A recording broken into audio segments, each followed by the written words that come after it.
Bonjour à tous. C'est une énorme tour de 50 mètres de haut, sombre et austère, qui a dominé le ciel parisien durant plus d'un demi-millénaire, construite en 1240 sous le règne de notre bien-aimé Saint-Louis. D'abord, la tour de l'ordre énigmatique des Templiers, c'est le vieux donjon médiéval où l'on rêve des caisses remplies d'or de leurs mystérieux trésors. Elle sera plus tard, à partir de la chute de l'ordre du Temple, la propriété de l'ordre cousin des Templiers, l'ordre de Saint-Jean de Jérusalem. Elle devient par la suite une prison, celle qui accueillit d'une main rugueuse la dernière résidence de l'ultime monarque absolu de France. Louis XVI, Marie-Antoinette et sa famille y sont enfermés captifs jusqu'à leur exécution successive durant la terrible Révolution française. Puis, ce fut enfin la résidence de l'oubli et de la terreur de l'imagination collective jusqu'à sa démolition en 1808 par Napoléon. Vous l'avez reconnu, aujourd'hui je vous présente la mystérieuse tour du Temple.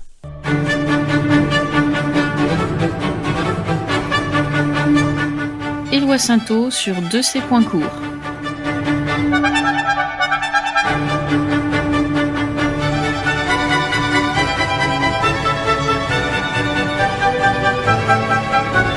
Post-scriptum, tous les samedis à partir de 14h.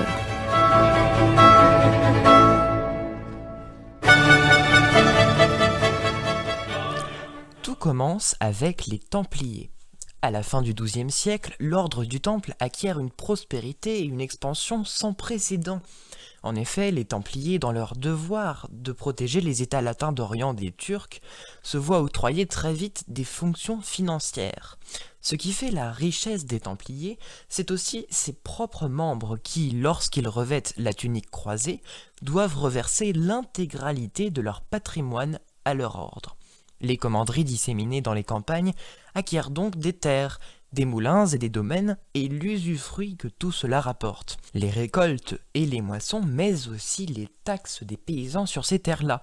Il ne faut pas oublier que le fameux trésor des Templiers est avant tout un trésor foncier. Si bien qu'à la fin du XIIIe siècle, le territoire acquis par les Templiers sur la France est bien plus grand que le domaine royal.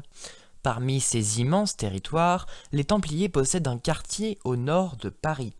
On l'appelle la Censive du Temple, du nom de leur propriétaire.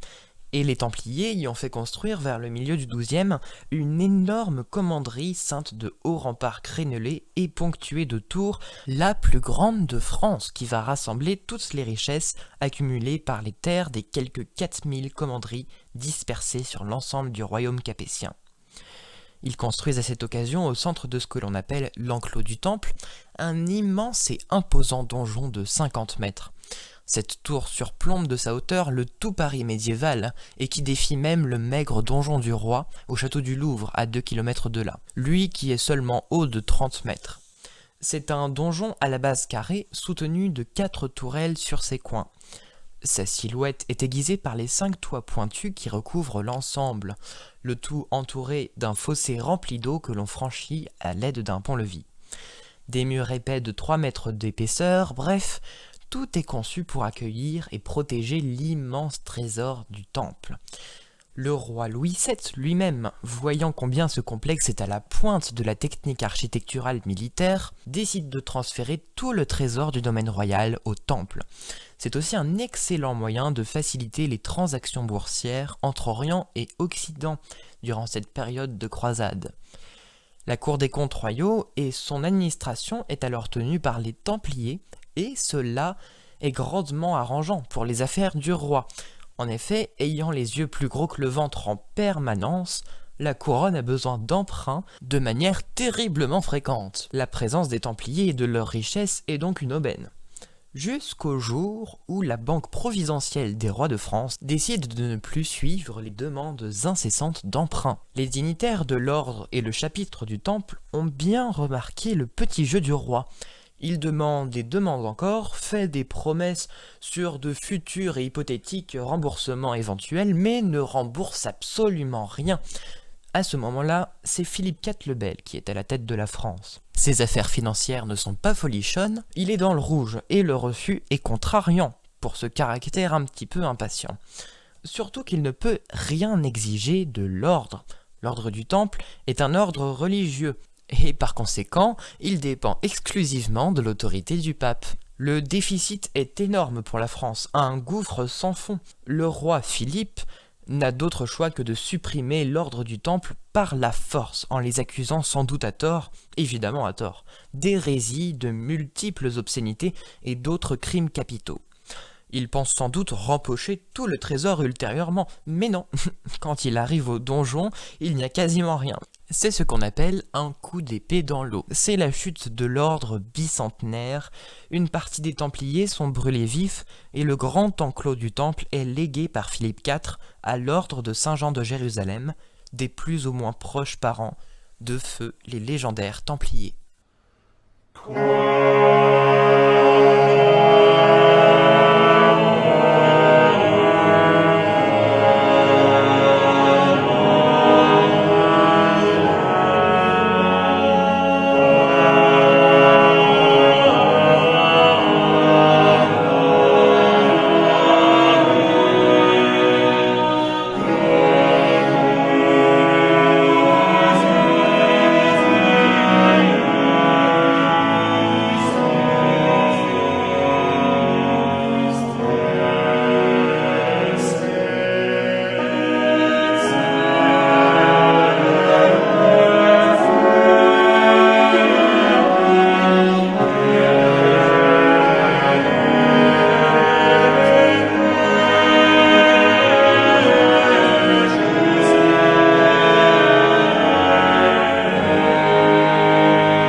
C'était un extrait du Requiem d'Anne de Bretagne en 1516, interprété par l'ensemble Douce Mémoire et Denis Rézindadre.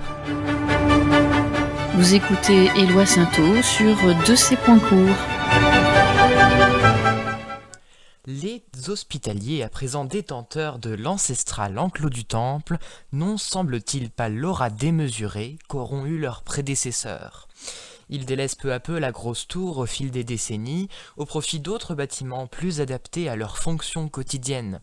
Cette prouesse architecturale qui faisait autrefois la fierté et la puissance des moines soldats semble se métamorphoser aux yeux des Parisiens en un encombrant trophée poussiéreux, témoin d'une grande puissance économique disparue. Depuis la fin du Moyen-Âge, la tour est utilisée comme prison ou poudrière. Pendant que la tour templière sombre petit à petit dans l'ombre des pensées, on voit surgir de terre en 1667 un splendide hôtel particulier, un palais destiné au grand prieur de l'ordre de Saint-Jean de Jérusalem. C'est ce palais-là, construit sur les ruines de l'enclos du Temple, qui fera les plaisirs de Philippe de Vendôme, nommé grand prieur du Temple. Des soirées festives interminables y seront organisées, et aujourd'hui l'expression fine et délicate « boire comme un templier » nous en dit long sur les sobres activités que pouvaient offrir ces réceptions. Encore une fois, le titre de grand prieur perd de son attrait chevaleresque. Le prince de Conti, le comte d'Artois, frère du roi Louis XVI et futur Charles X, ajouteront ce titre parmi leur collection, à croire qu'il n'y a plus besoin d'être moine pour honorer l'habit. Les décennies passent et l'ombre de la Révolution vient pointer le bout de son nez. Durant la fin du XVIIIe siècle, les événements s'enchaînent avec une vitesse effroyable. La monarchie tombe, la terreur s'installe, la famille royale est emprisonnée au Temple. Alors quand on dit à Louis XVI et Marie-Antoinette qu'ils vont être gardés au Temple, ils ont un certain soulagement puisqu'ils ont connaissance du splendide hôtel du Grand Prieur. C'est une grande demeure confortable et qui ne manque pas de luxe. Le carrosse dans lequel est entassée la famille royale entre dans l'enceinte du Temple en début de soirée le 13 août 1792 et un grand dîner est servi dans l'hôtel du Grand Prieur, avec serviteurs s'il vous plaît, et toute la classe que pouvaient avoir les dîners du Grand Couvert à Versailles. Mais ce dont ne se doute pas le couple royal, c'est le jeu vicieux et inhumain des révolutionnaires. Ce n'est pas dans ce palais qu'ils vont être incarcérés, non, c'est dans l'affreux bâtiment gothique. La grosse tour abandonnée, on avait réaménagé très brièvement l'édifice, en divisant chaque étage en plusieurs pièces avec du papier peint et des faux plafonds pour dissimuler les fissures des voûtes. Louis XVI est d'office séparé de sa famille, et là commence une interminable détention de plus en plus dégradante. Certes, les premières semaines, Louis XVI a des valets et Marie-Antoinette des femmes de chambre. Les repas sont d'ailleurs plutôt copieux et de bonne qualité, même le mobilier est d'un petit luxe incontestable. Mais seulement voilà, tout cela n'est que mise en scène, car petit à petit, au fil des mois, les conditions de vie de la famille royale se dégradent de plus en plus, et c'est justement ce que veulent les révolutionnaires, les voir s'accabler et se décomposer lentement à très petit feu. On ne parle pas de Louis XVII, le petit dauphin qui sera séparé de ses parents. Enfermé au 2e étage dans une cellule insalubre et sans lumière, il faut en faire un citoyen ordinaire. Il devient un petit rat de laboratoire sur qui on s'essayait à la manipulation, au lavage de cerveau, on le faisait boire jusqu'à ce qu'il en perde la raison. Et il finit par devenir l'esclave de son geôlier. Il est impliqué dans le procès de sa mère. Faux procès, c'est entendu, mais pas dans le sens où vous l'entendez. On lui fait signer une reconnaissance d'inceste pour ajouter au témoignage à charge de l'ex-reine. Âgé de seulement 10 printemps, le petit Louis Capet meurt dans une geôle irrespirable, sans lumière, après 3 longues années de captivité. La seule survivante de cette horreur, c'est sa sœur Marie-Thérèse de France, qui vivra hors de France après les meurtres de tous les membres de sa famille. Témoin d'atroces souvenirs, la tour du Temple est un rappel de la famille martyre.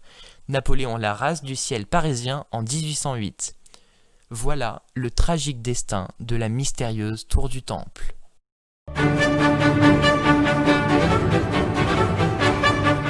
C'était Post-Scriptum avec Éloi Sainteau.